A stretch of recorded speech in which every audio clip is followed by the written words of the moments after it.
Welcome back to the channel. So ನಿಮ್ಗೆ already title ನೋಡಿದ್ಮೇಲೆ ಗೊತ್ತಾಗಿರುತ್ತೆ ಈ vlog Raksha Bandhan special vlog. So ಈ ವ್ಲಾಗ್ ಅನ್ನ ಎಂಡ್ ತನಕ ನೋಡಿ. ಸೊ ನಾವ್ ಇವತ್ತು ಹೋಗ್ತಾ ಇದ್ದೀವಿ ಮಾ ದೇವಸ್ಥಾನಕ್ಕೆ. ಸೊ ಬನ್ನಿ ಹೋಗೋಣ.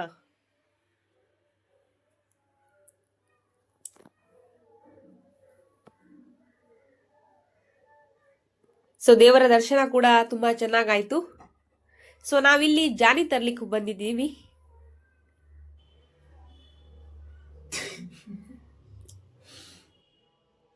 ಸೊ ಇವತ್ತು ರಕ್ಷಾಬಂಧನ. ಇವತ್ತು ರಾಖಿ ಮತ್ತೆ ಜಾನಿಯನ್ನಿಟ್ಟು ಪೂಜೆ ಮಾಡ್ತೀವಿ.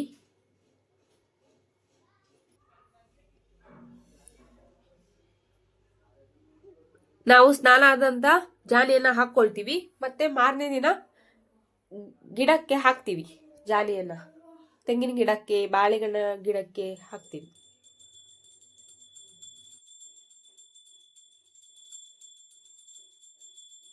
ಸೊ ಜಾಲಿಯನ್ನ ಯಾಕೆ ಹಾಕ್ತಿವಿ ಅಂದ್ರೆ, ಹಳೆ ಕಾಲದಲ್ಲೂ ಜನಸಾಮಾನ್ಯರಿಗೆ ಹೊಸ ಬಟ್ಟೆಯನ್ನ ತೆಗೆದುಕೊಳ್ಳಲು ಸಾಧ್ಯವಾಗದೇ ಇದ್ದಾಗ, ಅಂದ್ರೆ ಒಂದು ನೂಲಾದ್ರೂ ಮೈ ಮೇಲೆ ಹೊಸದಿರ್ಲಿ ಅಂತ. ಸೊ ನೂಲ್ ಅದಕ್ಕೆ ಅಲ್ವಾ ನೂಲು ಹುಣ್ಣಿಮೆ ಅಂತ ಕರಿತೀವಿ.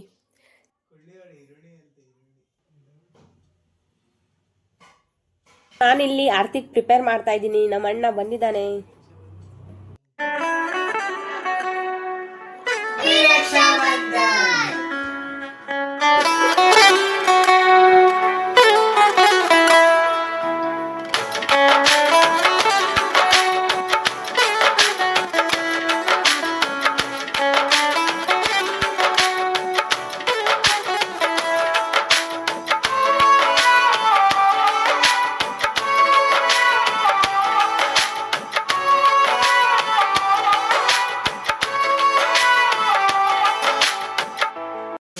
ಸೊ ರಕ್ಷಾಬಂಧನ ಹಬ್ಬ ಅಂದ್ರೆ ತಂಗಿ ಅಥವಾ ಅಕ್ಕ ತನ್ನ ಅಣ್ಣ ಅಥವಾ ತಮ್ಮಂದಿರಿಗೆ ರಾಖಿ ಕಟ್ಟೋದು.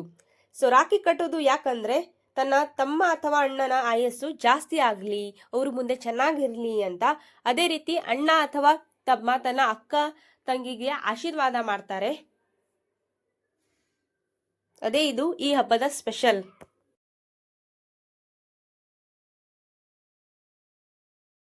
ಅದಲ್ಲದೆ ನಾನು ಯಾವಾಗಲೂ ರಕ್ಷಣೆಯಾಗಿರುತ್ತೇನೆ.